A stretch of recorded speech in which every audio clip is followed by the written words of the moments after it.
Provérbios 25, versículos 8 a 10.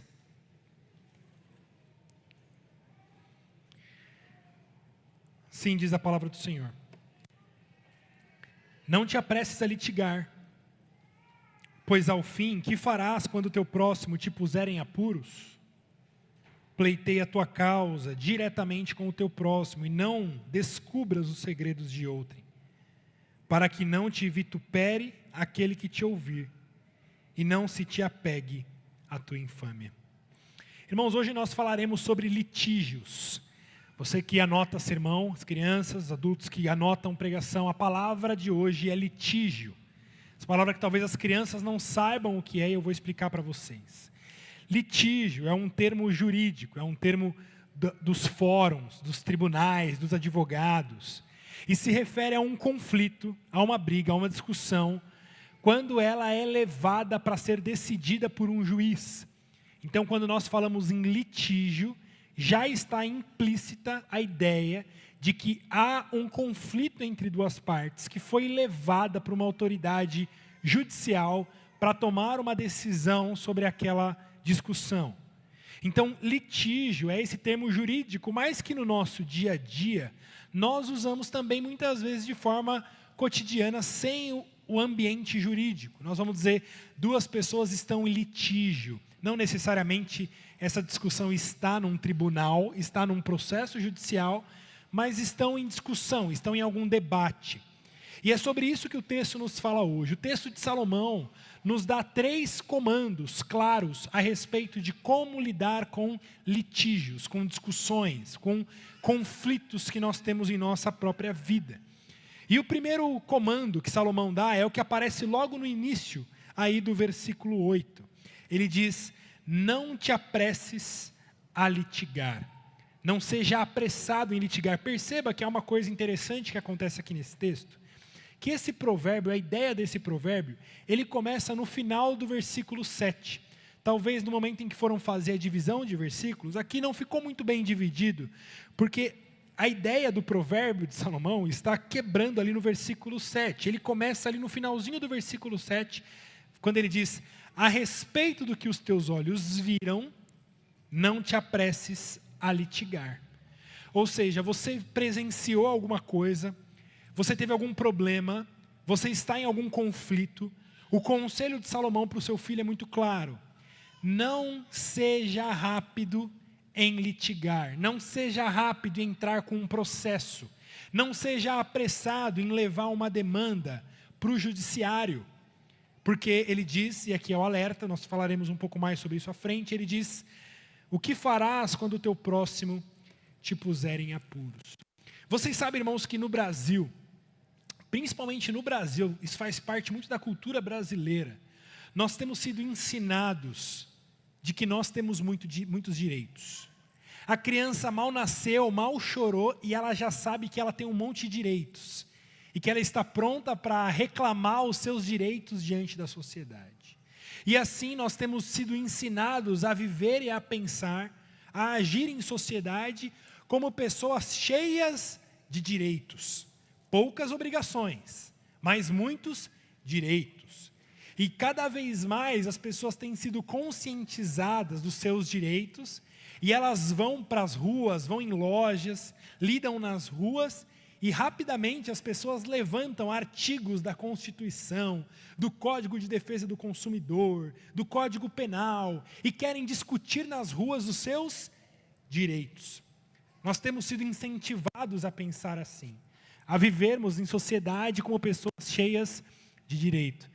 Vocês vão se lembrar, os mais velhos vão se lembrar da figura icônica que surgiu alguns anos atrás, do Celso Russomano, né? Que tinha aquele programa de televisão que se resumia basicamente em invadir pequenas lojinhas de rua, de mercado, né? Para obrigar o dono da loja a vender um fósforo ao invés da caixinha inteira.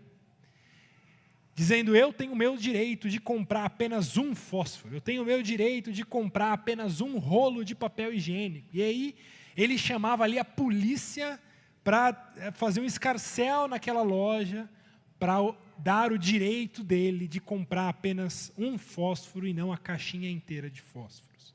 A gente dava risada, isso virou meme, virou piada, mas de certa forma isso está dentro de todo brasileiro. Nós vemos as pessoas entrando em lojinhas de supermercado, torcendo para encontrar algum produto ali que venceu na manhã de hoje, para que então eu consiga, levar o que eu quiser de graça. Nós torcemos para passar no caixa e ver algum produto ali que não está correspondendo exatamente ao preço que estava no caixa, e estamos prontos a brigar, prontos a reclamar os nossos direitos. Nós não vemos a hora de alguém, em algum momento, descumprir qualquer mínima obrigação diante de um consumidor, para que a gente entre com uma ação e peça danos morais, indenização, porque a minha moral foi ofendida, e nós queremos altas indenizações de danos morais. Basicamente, irmãos, vocês sabem que nós temos crescido numa geração do eu tenho os meus direitos. E se eu tenho os meus direitos, eu estou pronto a brigar, eu estou pronto a litigar, eu estou pronto a levar esse processo à frente. E há pessoas que de fato vivem assim. E como eu disse, não vivem assim somente no que se refere aos ambientes judiciais, a discussões judiciais, mas vivem assim inclusive nas suas relações pessoais.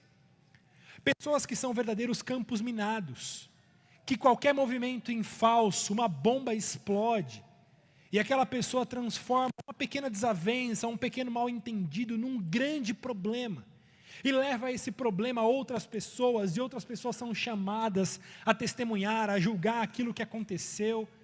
Nós sabemos que há pessoas assim que se ofendem muito fácil, que pequenas coisas são motivos para grandes chateações, para traumas psiquiátricos terríveis.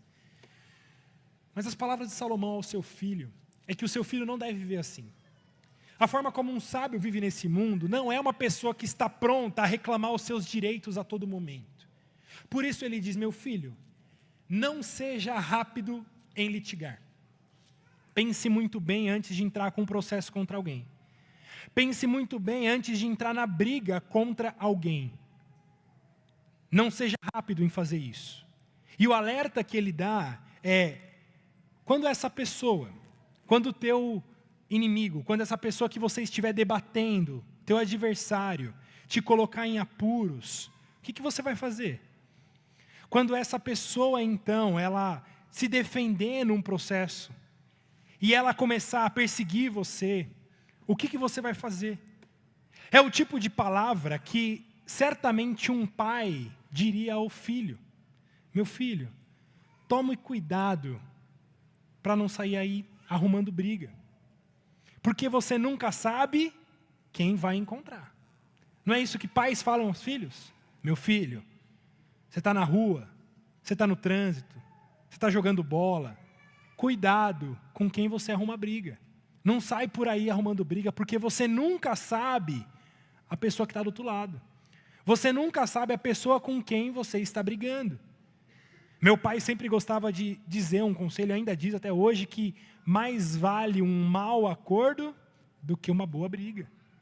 Filho, é melhor você entrar num acordo ruim do que você entrar numa briga que você depois não sabe como sair dela. Cuidado com as brigas que você entra. Cuidado para não mexer em vespeiro, é o que os pais falam aos seus filhos. Cuidado. Pensa muito bem se a briga que você está entrando é uma briga que realmente vale a pena. O sábio aqui está ensinando o seu filho a se livrar de litígios, se livrar de discussões. Meu filho, não seja rápido em entrar em litígios. E se você pegar o começo da ideia que está lá no versículo 7, quando ele diz a respeito do que os seus olhos viram, isso quer dizer que mesmo que você tenha certo direito, mesmo que você esteja certo, tem brigas que não valem a pena. Tem direitos que não valem a pena você assumir aquilo e brigar por aquilo. Assume o dano. É o que Paulo vai falar quando ele vai escrever às igrejas que estão entrando em discussões judiciais no meio da igreja. Ele vai falar: será que não tem ninguém que consegue assumir o dano? E dizer: olha, é meu direito, mas eu assumo o dano. Em prol do meu irmão, em prol da igreja, eu assumo o dano, eu assumo o prejuízo, está tudo certo. Por que é que vocês precisam levar sempre a cabo os direitos de vocês? Por que vocês não podem abrir mão dos seus direitos? Por que vocês não podem assumir o dano? Mas vocês querem a todo momento entrar em litígio, entrar em discussão, entrar em briga. Salomão está dizendo, meu filho, não seja assim. Não seja alguém briguento. Então, como que nós resolvemos nossos litígios, então? Como que nós, então, resolvemos essas desavenças que temos? Salomão, para isso, dá mais 2 conselhos de como o seu filho deve agir. E esses conselhos aparecem no versículo 9. Ele diz, primeiro, pleiteia a tua causa diretamente com o teu próximo. A ideia aqui é que Salomão está fazendo uma comparação entre o versículo 8 e 9. Enquanto o versículo 8, ele levou o problema ao judiciário, ele litigou aquela discussão, ele entrou com um processo, ele chamou um juiz para julgar aquela causa. O versículo 9, ele está dizendo, ao invés disso, ao invés de entrar com um processo público contra a pessoa, que tal primeiro você ir pleitear diretamente a sua causa com o seu próximo? Se você entende que aquele realmente é um direito seu que foi violado, que tal, ao invés de você ser apressado, entrar em brigas judiciais, que você não tente primeiro pleitear a sua causa diretamente com o teu próximo? A ideia de Salomão é que antes de ir e levar o seu problema a mais pessoas, tornar um problema que você teve público, se você acha que aquilo realmente é importante e precisa ser resolvido, o que Salomão está dizendo é, vai pleitear essa causa diretamente com a pessoa. Vai tratar esse ponto diretamente com a pessoa. Antes de envolver mais gente naquilo que aconteceu, o primeiro passo, então, é tenta resolver diretamente com ele. É claro que esse princípio também é válido para processos judiciais. Muitas vezes, num processo judicial, a primeira pergunta que o juiz deve fazer é, houve tentativa de resolução amigável? Vocês tentaram resolver entre vocês primeiro, antes de trazer isso a mim? Houve acordos, houve propostas de acordo, houve tentativas de negociação?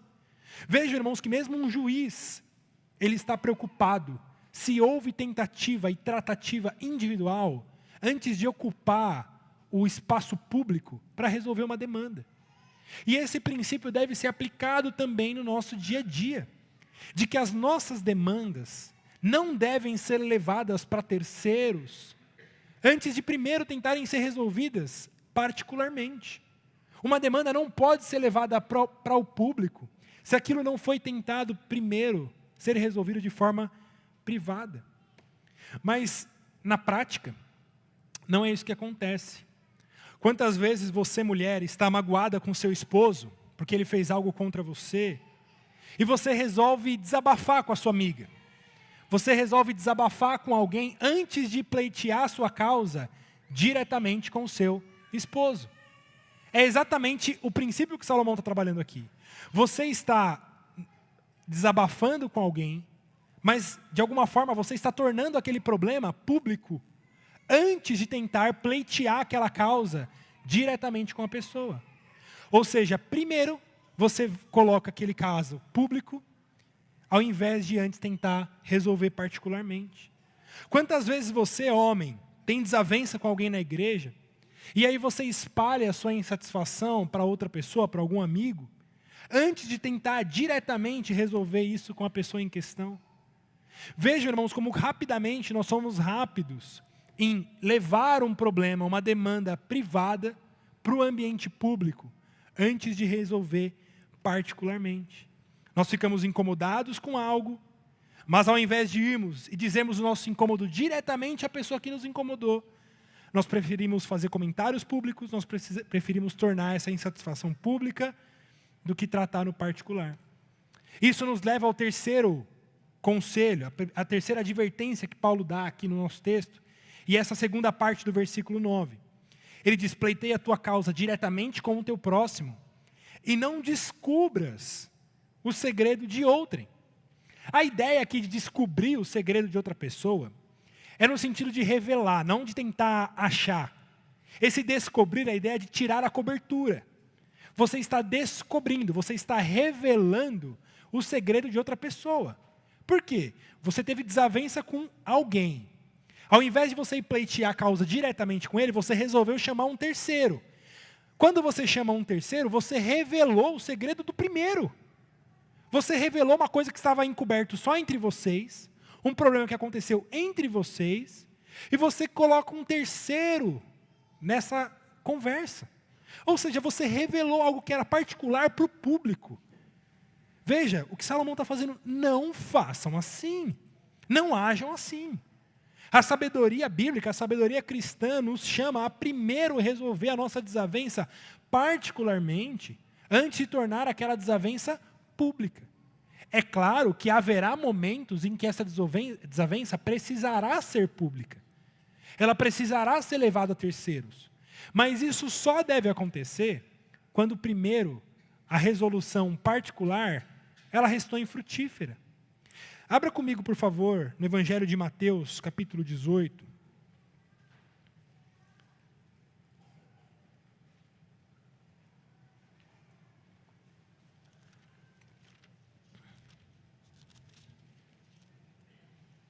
Mateus, capítulo 18, a partir do versículo 15.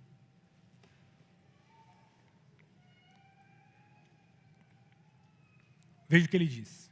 Jesus dizendo: se teu irmão pecar contra ti, vai arguí-lo entre ti e ele só. Se ele te ouviu, ganhaste a teu irmão.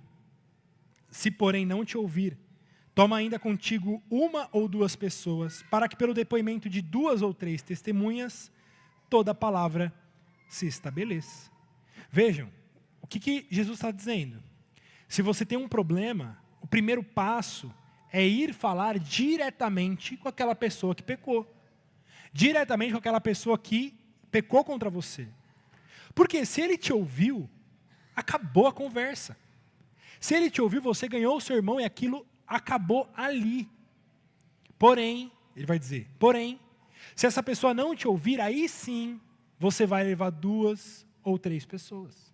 Ou seja, o momento de levar isso para uma demanda pública, para que outras pessoas julguem aquele caso, só pode ser tomado esse passo se primeiro você tentou argumentar diretamente com aquela pessoa que te ofendeu. Jesus nos dá passos claros aqui, não há dificuldade de interpretação do texto. Primeiro, você resolve entre você e a pessoa. Se você não resolveu, então você vai levar 2 ou 3 testemunhas para julgarem aquela situação. Se ainda assim não houve uma resolução, aí sim aquilo vai se tornar público e levado diante de toda a igreja. Meus irmãos, isso que eu estou falando aqui não é novidade para absolutamente ninguém.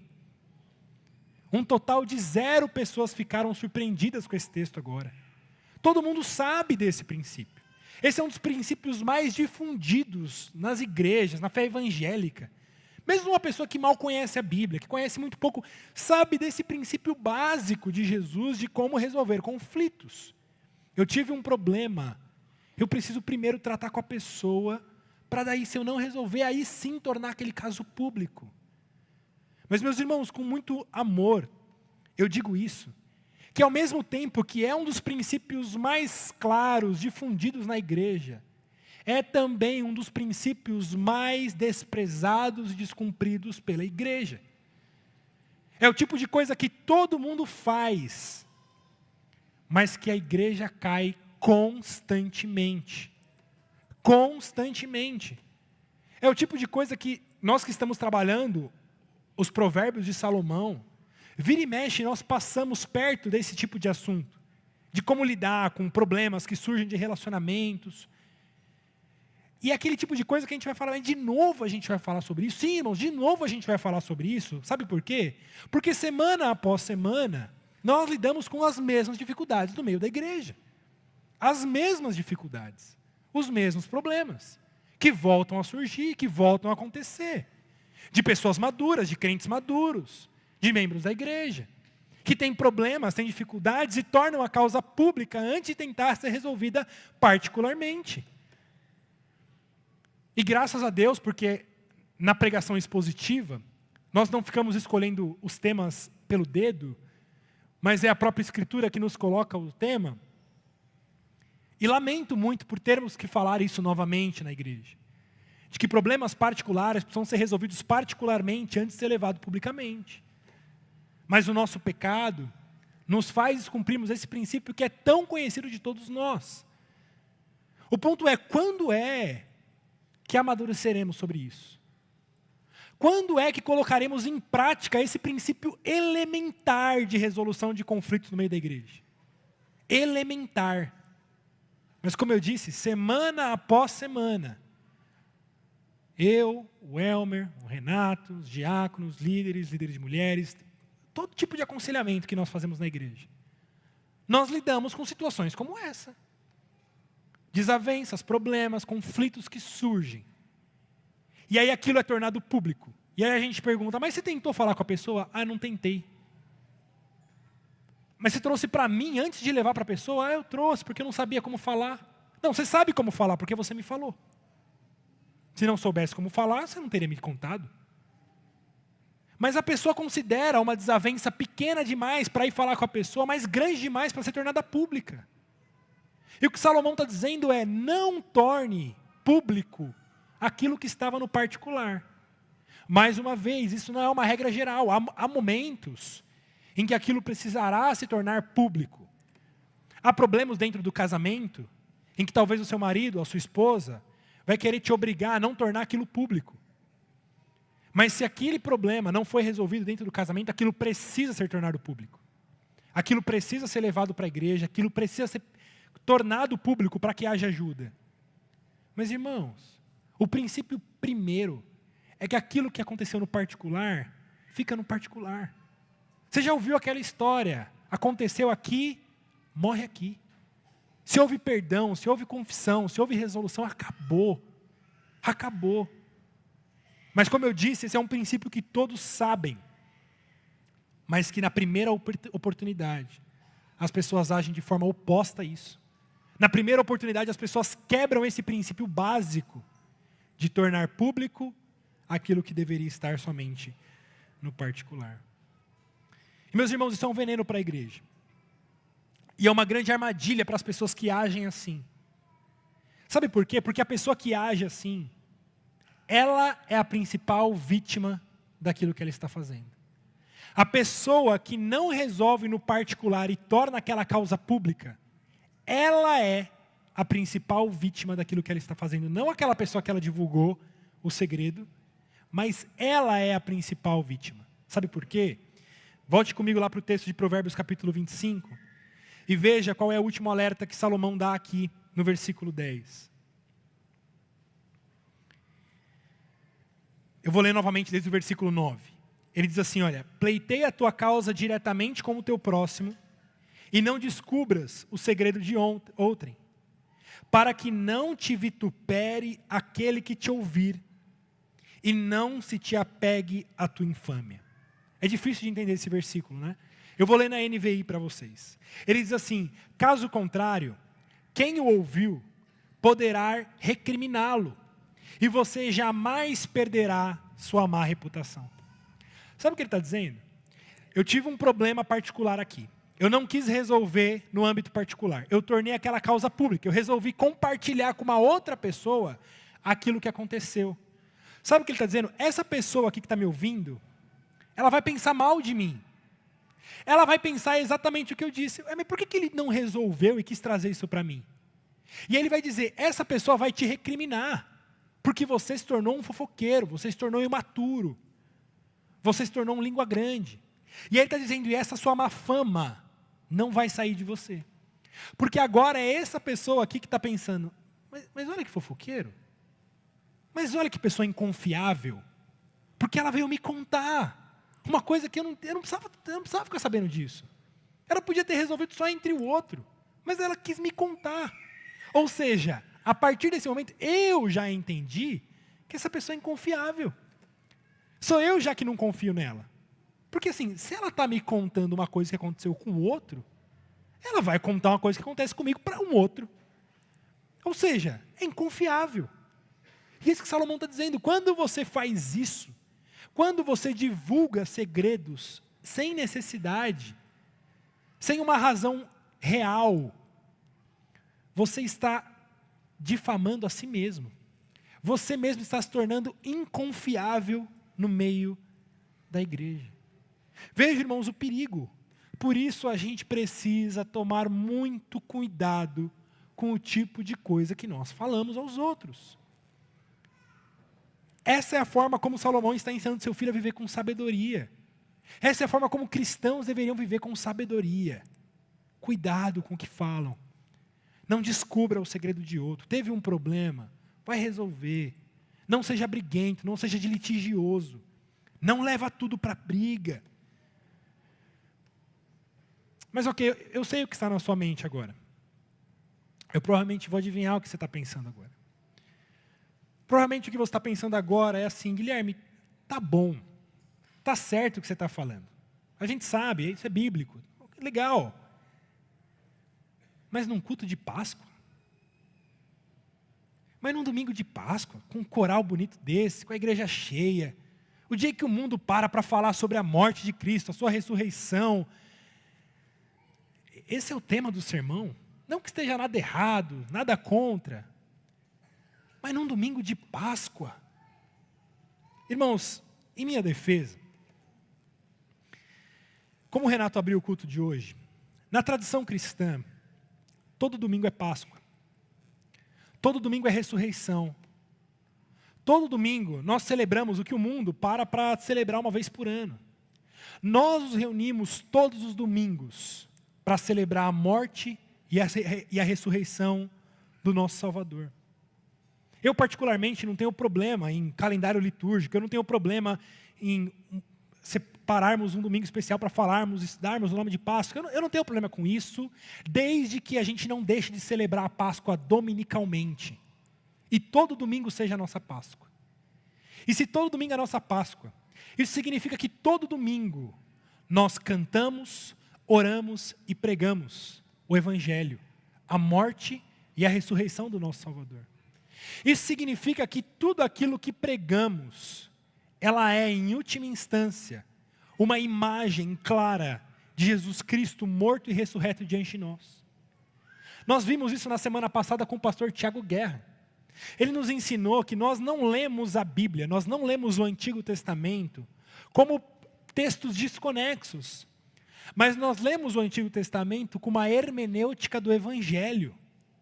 Nós lemos o Antigo Testamento com óculos da cruz.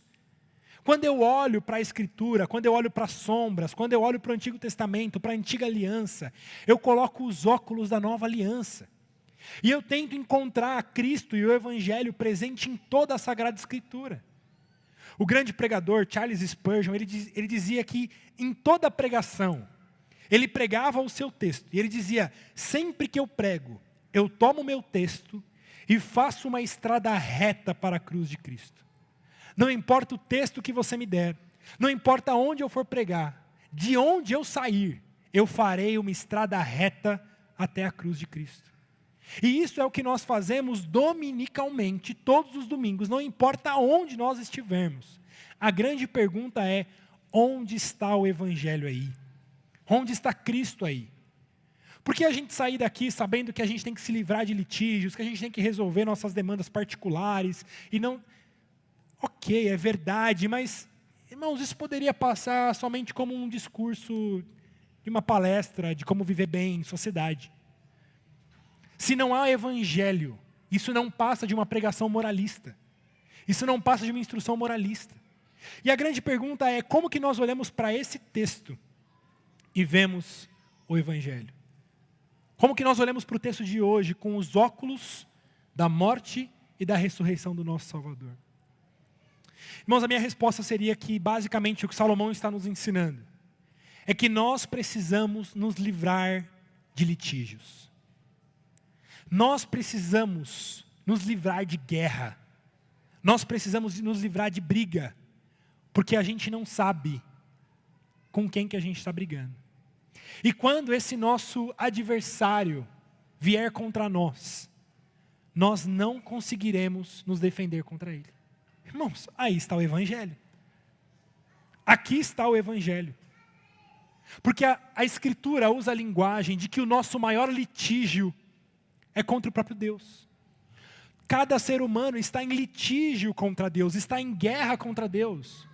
Romanos 8, versículo 7, usa a linguagem de que o ser humano vive em inimizade contra Deus. Efésios capítulo 2 vai dizer a ideia de rebeldia, que os homens estão em rebeldia contra Deus. Colossenses 1 vai dizer que nós somos inimigos de Deus. Gálatas 5 nos relata sobre o conflito para com Deus. Vejam que a linguagem, irmãos, do ser humano é de uma linguagem de alguém que está em guerra contra Deus. Está em litígio contra Deus. E se nós formos aplicar o texto de Salomão para ver o Evangelho, se livra desse litígio o quanto antes. Se livra desse litígio o quanto antes, porque quando o seu inimigo, quando o seu adversário se voltar contra você, você não vai conseguir se defender contra ele. E aqui está o Evangelho. A grande pergunta é como que diante de Deus nós resolvemos o nosso conflito? Como que diante do Pai nós resolvemos o nosso conflito? Para isso eu peço que você abra em João capítulo 3, no Evangelho de João.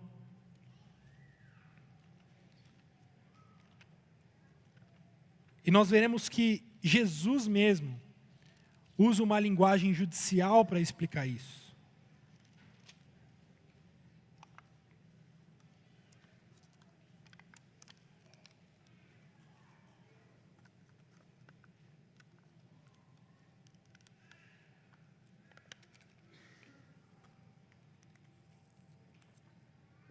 João 3, versículo 16, talvez o versículo mais conhecido da Escritura, que diz: porque Deus amou o mundo de tal maneira que deu o seu Filho unigênito, para que todo que nele crê não pereça, mas tenha a vida eterna.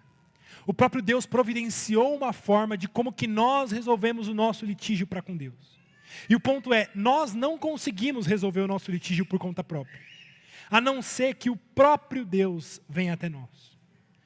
A não ser que a gente vá a Cristo Jesus, em Cristo Jesus, Ele nos pacifique diante do Pai.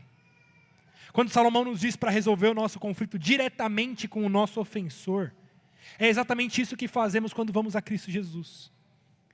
Nós estamos em conflito contra Deus, e é o próprio Deus, em seu Filho Jesus Cristo, que nos reconcilia com Ele mesmo. Por isso a linguagem de Paulo aos Romanos, que vai dizer que aqueles que creem em Cristo, na obra de Cristo Jesus, eles têm Deus como o justo e o justificador. Ele é aquele que estávamos contra conflito, mas Ele é também aquele que providenciou a forma de como resolvermos esse conflito. Por isso o texto de João 3,16 diz que Deus envia o seu Filho ao mundo, para que todo aquele que nele crer, todo aquele que for a Ele, não pereça nessa batalha, não pereça nessa guerra, não pereça nessa disputa, mas tenha vida eterna. Mas que tenha paz, que essa guerra seja apaziguada. E ele dá a explicação no versículo 17. Ele diz: porquanto Deus enviou o seu Filho ao mundo, não para que julgasse o mundo, mas para que o mundo fosse salvo por ele. Irmãos, nós estamos em litígio contra Deus o Pai. E o Pai manda o próprio Filho. Mas talvez no primeiro momento nós dissemos: se o Pai mandou o Filho, Ele vem para matar a gente. Ele vem para julgar a gente. Mas Ele está dizendo: não, o Filho não foi enviado para julgar vocês. O Filho não foi enviado para matar vocês. O Filho foi enviado para que vocês crescem nele, para que vocês fossem salvos por Ele. Por isso eu mandei meu Filho. Creiam nele, vão até Ele. Vão até Ele.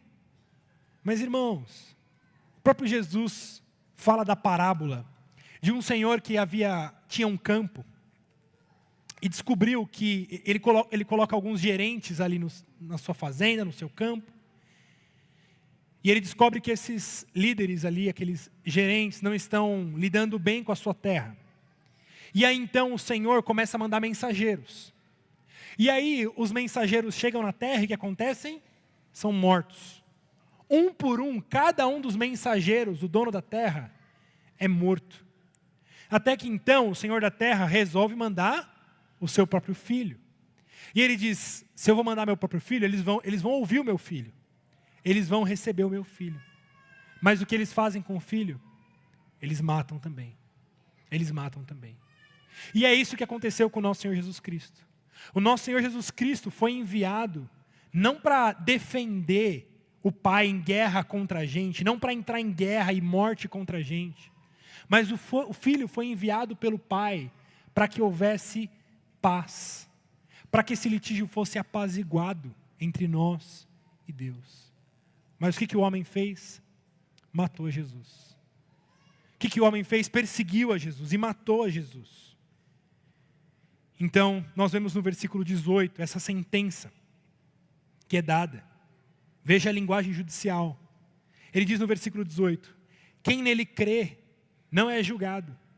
O que não crê já está julgado, porquanto não crê no nome do unigênito Filho de Deus.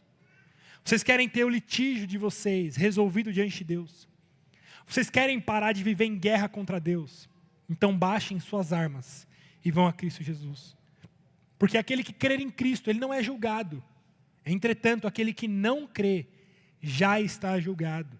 E ele diz no versículo 19, e o julgamento é esse. Qual é o julgamento? Que a luz veio ao mundo, e os homens amaram mais as trevas do que a luz, porque as suas obras eram más. O Pai envia o seu Filho como luz do mundo, e nós damos as costas para a luz, para continuar na escuridão. Os homens dão as costas para a resolução do conflito com o Pai, para continuar em guerra contra Deus. E muitos aqui têm feito isso. Eu não tenho dúvida que há muitas pessoas aqui que continuam em guerra contra Deus, que continuam sem se submeter a esse Deus. Querem o conflito, querem a guerra. Você tem ouvido o Evangelho, você tem sido exposto ao Evangelho, mas você se esforça em fechar os seus ouvidos. Você se esforça em ser preguiçoso, você se esforça em não se dobrar diante do Cristo. Mas o texto está nos dizendo, você está em guerra contra o Pai, você está em guerra contra Deus. E quando o seu inimigo dizer basta, você não vai conseguir se defender contra ele. Por isso, fuja desse litígio. Vai resolver sua pendência diante de Deus. Para de fugir de Deus. Para de fugir dessa guerra e se renda a Cristo Jesus. Confesse seus pecados. Levante bandeira branca. Diga, eu não quero mais litígio, eu não quero guerra com Deus. Vai ao Filho. Porque em Cristo Jesus há perdão dos pecados. Em Cristo Jesus há paz diante desse conflito. Você não precisa viver em guerra, em desespero. Mas aquele que não for a Cristo Jesus, o que te espera é guerra e desespero. Na linguagem da Escritura, terrível coisa é cair nas mãos do Deus vivo. O conselho que seu pai te dava, dizendo, olha, cuidado com quem você arruma briga, porque você nunca sabe com quem que você está guerreando. Irmãos, diante de Deus, a gente sabe com quem estamos guerreando. E não há ninguém mais terrível de se guerrear do que contra o próprio Deus. Deus é o melhor amigo que nós podemos ter, mas é o pior inimigo que nós podemos ter. Por isso, se você quer ter paz com Deus, a única forma disso acontecer é de que você vá a Cristo Jesus. De que você vá a Cristo Jesus e confie na sua obra consumada na cruz do Calvário. Aquele que morreu e ressuscitou para perdão dos pecados de todo aquele que crê nele. Por isso vá a Ele. Não tente melhorar a sua relação com Deus antes de ir a Cristo. Algumas pessoas que dizem, olha, eu até quero ir a Cristo, mas eu vou tentar melhorar um pouco minha vida, porque minha vida está suja demais para ir agora. Eu não vou agora, eu estou muito sujo, eu estou muito enlameado em pecado. Eu vou tomar um banho primeiro. Eu vou dar uma arrumada na minha roupa primeiro, aí eu vou a Cristo. Aí eu vou lá resolver minha pendência com Ele. Não faça isso. Não tente produzir boas obras antes de ir a Cristo. Vá direto a Cristo. Não fique dando voltas. Vá a Cristo, entregue a Ele os seus fardos. Entregue a Ele os seus fardos, entregue a Ele o seu peso. Não tente buscar subterfúgios, não tente buscar boas obras, não tente fazer seus esforços humanos para resolver o seu conflito diante do Pai, que só pode ser resolvido mediante a obra consumada de Jesus Cristo na cruz do Calvário. Dizem, o próprio Spurgeon contava a história de um jovem missionário da Inglaterra, que ele ainda muito jovem, ele resolveu ser missionário. E ele fez uma oração na sua casa, dizendo: Senhor, a primeira pessoa que eu encontrar na rua hoje, eu vou pregar o evangelho para ela. Porque agora eu quero me dedicar a missões. A primeira pessoa que eu encontrar na rua, eu vou anunciar o evangelho para ela. E era um jovem muito estudioso, muito leitor. Ele saiu à rua e encontrou uma senhora carregando peixes, porque ela era feirante. Ela estava arrumando ali o seu comércio e estava carregando um grande cesto em suas costas. Aquele jovem disse a ela: minha senhora, sabia que além desse fardo que a senhora carrega, há um fardo muito mais pesado que a senhora desconhece? Aí ela olhou para ele e disse: o garoto está fazendo referência ao livro de John Bunyan chamado O Peregrino? Aquele jovem se assustou e disse: a senhora já leu? Meu jovem, eu não só já li, mas como já me livrei do meu fardo há 30 anos. Mas eu fiz melhor do que o Peregrino de John Bunyan. E você sabe que ninguém pode criticar o Peregrino de John Bunyan, né? Ele diz: como assim melhor do que o Peregrino de John Bunyan? Não, sabe o que acontece? Quando o peregrino resolve começar a sua viagem, o evangelista indica para ele que vá até a cidade celestial, mas primeiro procure a porta estreita. E ele começa então a sua caminhada com aquele grande fardo, em busca da porta estreita. E aí ele então cai no vale da desesperança, né? Do desânimo. Na vale do desânimo. E ele manqueteia, ele sofre até chegar então à cruz, quando ele finalmente então entrega o seu fardo. Aquela senhora disse: o meu pastor foi muito mais sábio. Ele me mandou direto para a cruz. Ele mandou direto ir para a cruz entregar meu fardo, para que depois então eu começasse a minha caminhada. E aquele jovem perguntou: vai dizer que a senhora nunca caiu no vale do desânimo? Você nunca passou por um momento de desânimo na sua vida? Ela disse: não, eu caí sim. Mas foi muito mais fácil cair lá sem o fardo do que com o fardo nas minhas costas. Isso para lembrar, irmãos, que mesmo às vezes a gente resolve começar a caminhada antes de entregar os fardos. Mesmo a gente resolve querer resolver nossa relação com Deus antes de irmos direto à cruz de Cristo. Direto para a confissão dos nossos pecados, direto para o arrependimento. Livre-se dos seus litígios. Livre-se dos seus litígios no âmbito pessoal, no âmbito social, mas principalmente livre-se do seu litígio diante de Deus.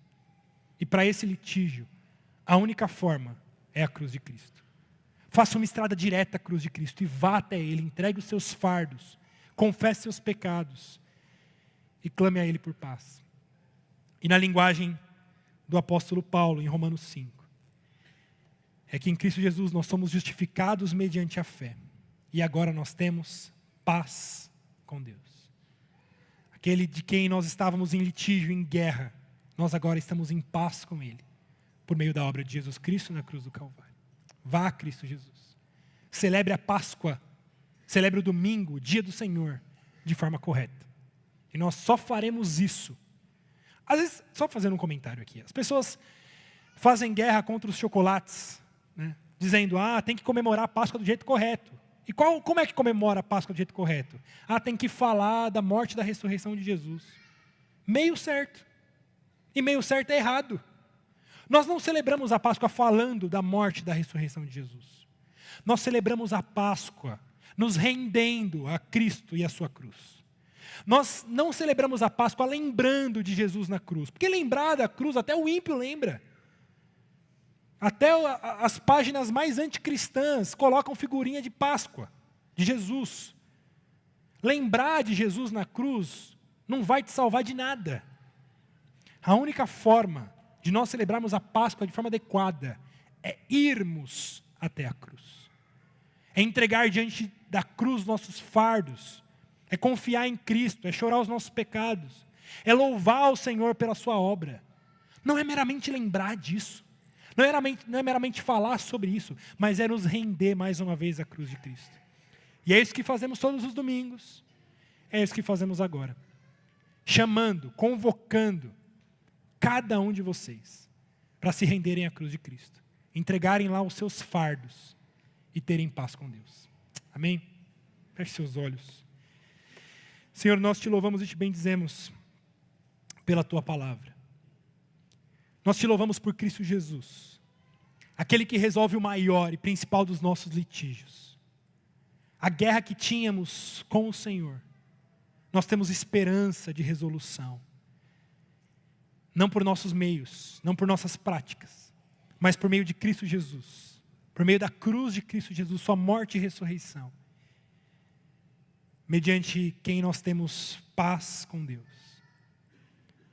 Deus, que nesse domingo de Páscoa, nesse dia do Senhor, em que mais um domingo nós celebramos a morte e a ressurreição do seu Filho, que nós não apenas nos lembremos desse evento, mas que nós nos rendamos diante do teu Filho. Deus, perdoa os nossos pecados, perdoa as nossas ofensas, perdoa os nossos próprios litígios. Que o sangue de Cristo Jesus nos cubra com perdão e com salvação. Faça isso com todos aqueles que me ouvem nessa manhã, Deus. E que essa nova vida, essa vida de santidade, essa vida de sabedoria, seja refletida na forma como vivemos com os nossos semelhantes.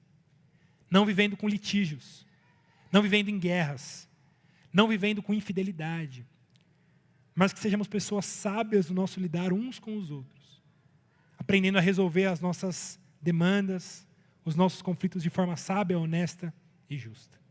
É o que nós pedimos em Cristo Jesus, nosso Salvador.